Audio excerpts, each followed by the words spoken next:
Siapa figur yang tepat untuk 2024?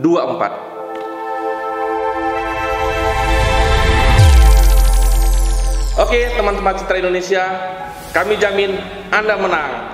Kali ini kita akan bahas siapa yang tepat menjadi figur di 2024. Pak Yanto, menurut Pak Yanto, Pak, siapa sih Pak yang layak memimpin di negeri ini Pak di 2024 Pak? Ya, yang layak memimpin di negeri ini, Mas Yuki, itu mestinya memang kita serahkan pada pilihan rakyat.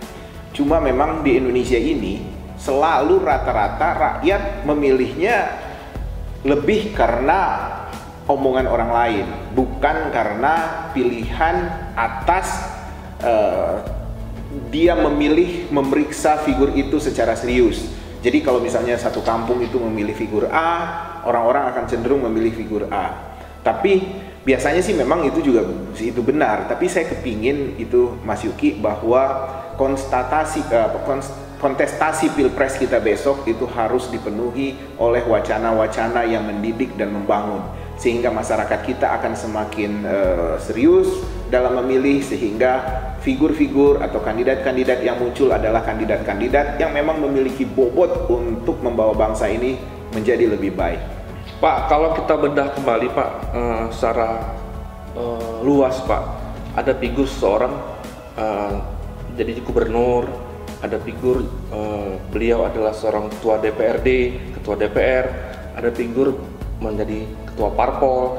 Kita sebut saja Pak kayak Mbak Puan Maharani, kemudian Pak Anies Baswedan, Mas Agus Harimurti Yudhoyono, kemudian ada Pak Ganjar Pranowo, kemudian ada Bapak Erlangga Hartarto, dan banyak-banyak yang lain Pak untuk figur. Bahkan ada yang lebih penasaran lagi Pak, seperti kayak kita lihat Pak Prabowo gitu Pak. Nah, menurut Bapak Pak, selaku konsultan politik, beliau ini yang pantas yang seperti apa Pak menurut peta kekuatan mereka masing-masing itu Pak? Nah, masalahnya Mas Yuki, kita tidak bisa, kalau di peta politik Indonesia, kita tidak bisa bersandar pada bobot figur secara individual. Karena bisa saja Mas Yuki bagus, hebat, dinilai orang punya kapasitas yang layak untuk memimpin republik ini, tapi ternyata Mas Yuki tidak didukung oleh parpol, tidak ada kendaraan politik yang cukup untuk menjadikan Mas Yuki running sebagai kandidat presiden. Mas Yuki tidak punya dapat kesempatan itu. Rakyat kan tahu, dan rakyat mestinya tahu bahwa di Indonesia ini banyak orang, cukup lumayan banyak orang yang memiliki kapasitas, bahkan lebih dari ada yang memimpin negeri ini sekarang. Dia beberapa orang yang di negeri ini yang kita kenal, tapi sebenarnya figur-figur lain yang berbobot itu juga ada. Mereka layak untuk diberi kesempatan untuk berkontestasi sebagai calon presiden. Cuma masalahnya figur-figur ini tidak dekat dengan dunia politik atau jauh dari dukungan partai politik, sehingga mereka tidak bisa muncul dalam pentas nasional, tidak bisa dilihat oleh rakyat. Figur-figur yang disebut oleh Mas Yuki itu, bagi saya, walaupun sebagian besar orang menganggap mereka layak, mereka bagus, dan sebagainya, hal-hal yang positif, mereka belum betul-betul teruji mengadu argumen secara serius dengan orang-orang yang benar-benar berbobot di republik ini. Lebih mereka dilambung-lambungkan karena kesempatan mereka terbuka, karena mereka punya partai politik, karena mereka dekat dengan partai politik, atau juga mereka adalah orang-orang yang berada di lingkungan elit politik di Indonesia. Sehingga orang-orang yang memang betul-betul berjuang dari nol, punya kapasitas yang bagus, tidak muncul di republik ini. Dan kita kadang kecewa kenapa orang-orang seperti itu yang muncul. Kemudian misalnya setelah dia menjadi pemimpin nasional, kita juga kecewa kenapa komitmen dia selama kampanye tidak bisa diwujudkan dengan baik. Tapi kita tidak melihat bahwa yang bermain di Indonesia ini lebih banyak dikuasai oleh orang-orang atau elit-elit yang menguasai resources politik, menguasai resources ekonomi kita, termasuk orang-orang yang memiliki kekuatan maupun kepemilikan di partai politik, Mas Yuki. Jadi siapapun dia, apakah si A, si B, si C, tergantung bagaimana nasib mereka, perjuangan mereka, intip-mengintip mereka, kesepakatan-kesepakatan mereka di antara mereka sendiri. Makanya saya berharap mudah-mudahan dari nama-nama yang Mas Yuki sebut masih ada lagi nama-nama lain yang muncul yang datangnya dari masyarakat, bukan dari elit yang selama ini menguasai kepemimpinan nasional di republik kita. Harapan masyarakat terhadap figur yang menjadi sosok pemimpin di 2024 ini, Pak Yanto, mungkin seperti apa Pak? Karena kan posisinya masyarakat sendiri rindu gitu Pak, akan boleh dibilang kesejahteraan, rindu akan dibilang pendidikan yang layak bagi anak mereka, kemudian kedepannya rindu akan bagaimana hidup yang akan datang lebih layak lagi. Nah, menurut Bapak, Pak, kita sebagai rakyat kecil ataupun itu Pak, ini pemimpinnya seperti apa sih Pak gitu Pak? Saya berharap Mas Yuki bahwa rakyat bisa membedakan figur-figur yang muncul ini adalah orang-orang mana yang tumbuh dari rakyat kecil, mana yang tumbuh dari lingkungan elit. Nah, rakyat Indonesia ini harusnya bisa melihat perbedaan seperti itu dan seharusnya bisa lebih memberikan simpati pada orang-orang yang memang calon pemimpin yang tumbuh dari lingkungan orang-orang kecil, Mas Yuki. Jangan misalnya kita melihat bahwa oh ini miliknya elit, oh ini miliknya panggung orang-orang yang menguasai partai politik. Tidak, kita pernah mengalami kok bagaimana Pak Jokowi dari rakyat biasa, ya kan, dari pengusaha furniture kemudian jadi wali kota, dan itu bisa didukung. Terlepas Pak Jokowi misalnya memiliki tim yang kuat dari pencitraan, didukung oleh pengusaha-pengusaha, berjejer pengusaha mendukung, tapi kalau figurnya sendiri tidak kuat, nggak akan didukung seperti itu, Mas Yuki. Artinya saya berharap bahwa ada orang yang tetap punya mimpi, rakyat biasa yang punya mimpi untuk memimpin republik ini, sehingga rakyat melihat komitmen dia dan dia bisa didukung sebagai alternatif untuk bertarung dengan nama-nama yang disebutkan oleh Mas Yuki itu. Partai politik sudah terjadi pergeseran dalam 5 tahun belakangan, bahwa mereka tetap melihat bahwa figur yang punya dukungan dari rakyat yang paling besar, yang memiliki simpati dari rakyat paling besar, akan dipertimbangkan oleh partai politik kita.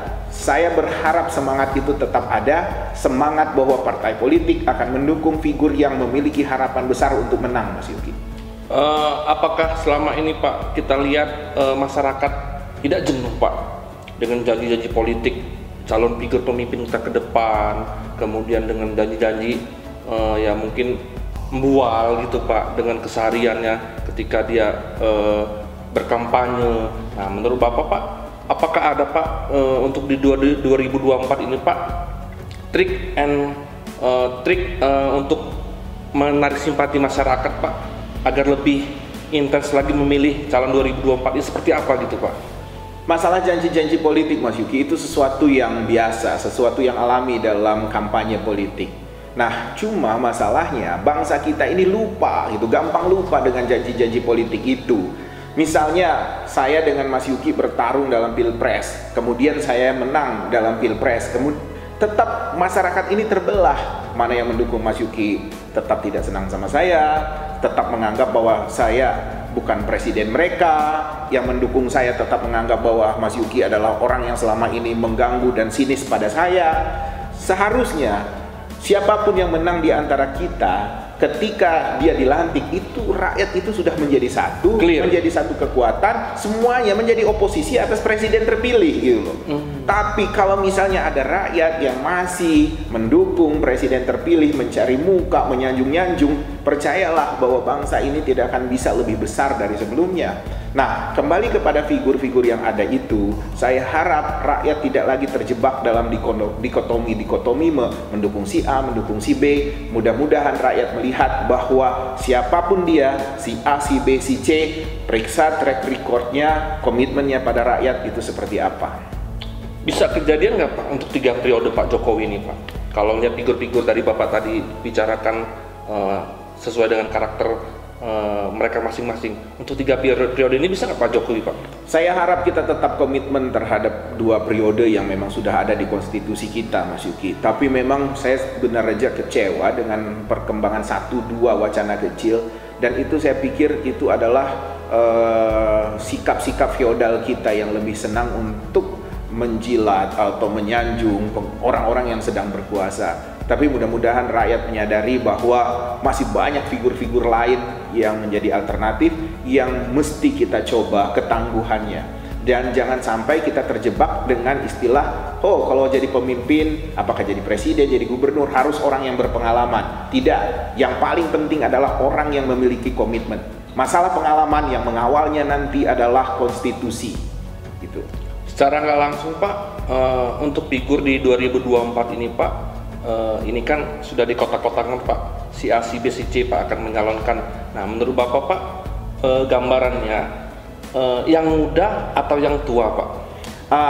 Jadi begini Mas Yuki, figur di Indonesia itu tetap akan terpilah-pilah gitu ya, tersekat-sekat, ada segmen-segmen atau domain-domain wilayah pertarungan. Tetap yang namanya, walaupun orang mengatakan itu sudah persepsi masa lalu atau gambaran masa lalu, saya tetap meyakini bahwa figur itu tetap merupakan figur yang memiliki latar belakang dan kombinasi sipil, militer, kemudian Jawa, luar Jawa, semacam itu Mas Yuki. Jadi kalau mereka tidak mempertimbangkan hal ini, saya rasa mereka akan terjebak dengan realita yang terbangun oleh dunia digital, oleh dunia maya. Karena realitas yang ada di masyarakat kita, mereka masih melihat apakah figur itu sipil atau figur itu militer, apakah dia Jawa atau tidak Jawa. Tidak mudah seorang yang berada dalam karakteristik atau background di luar hal-hal seperti ini untuk bisa merebut kepemimpinan nasional kita, Mas Yuki. Apakah itu faktor dari negara kita kepulauan Pak? Tradisi politik kita, itu faktor dari tradisi politik kita, dan orang menganggap ini adalah hal yang biasa, dan masing-masing komunitas ini merasa GR dengan kekuatannya masing-masing, sehingga mereka tidak pernah melihat bahwa figur ini adalah figur yang baik, yang berkomitmen. Mereka lebih melihat siapa figur ini, apakah punya kesamaan latar belakang dengan kita atau tidak. Itu yang lebih dilihat oleh masyarakat kita. Kalau Pak Yanto sendiri Pak, selaku konsultan dari politik Pak, di 2024 ini Pak, akankah semakin panas pertarungan ataupun dengan kondisi COVID seperti ini Pak, seperti apa gitu Pak? Saya tidak melihat bahwa Pilpres 2024 itu akan panas Mas Yuki. Saya akan melihat Pilpres 2024 itu lebih banyak kesepakatan, kemudian bisik-bisik antar orang-orang di sekitaran elit itu. Saya rasa rakyat sampai hari ini belum pernah diajak untuk berembuk, didengar suaranya, didengar keinginannya.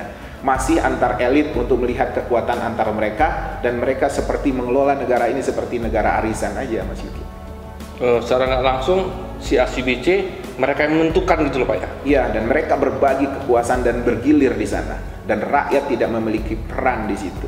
Dan harusnya rakyat bisa masuk dengan memilih figur yang menurut mereka oke. Sedikit tips Pak, biar rakyat lebih lagi senang terhadap pemimpin di 2024 Pak, gambarannya untuk pemimpin Pak harus seperti apa gitu Pak? Sedikit tips Pak untuk masyarakat di Indonesia gitu Pak.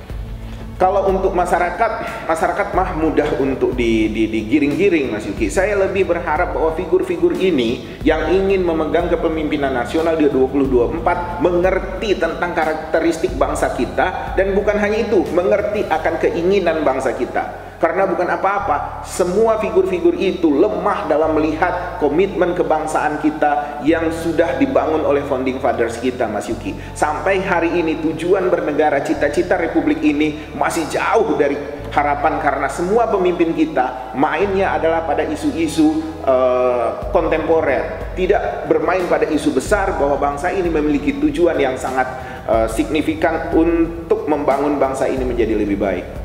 Terima kasih Pak Yanto, semoga kedepannya kita dapat pemimpin yang lebih arif dan bijaksana lagi, entah dari figur kalangan yang sesuai dengan hati nurani masing-masing. Kedepannya terima kasih Pak Yanto atas penjelasannya.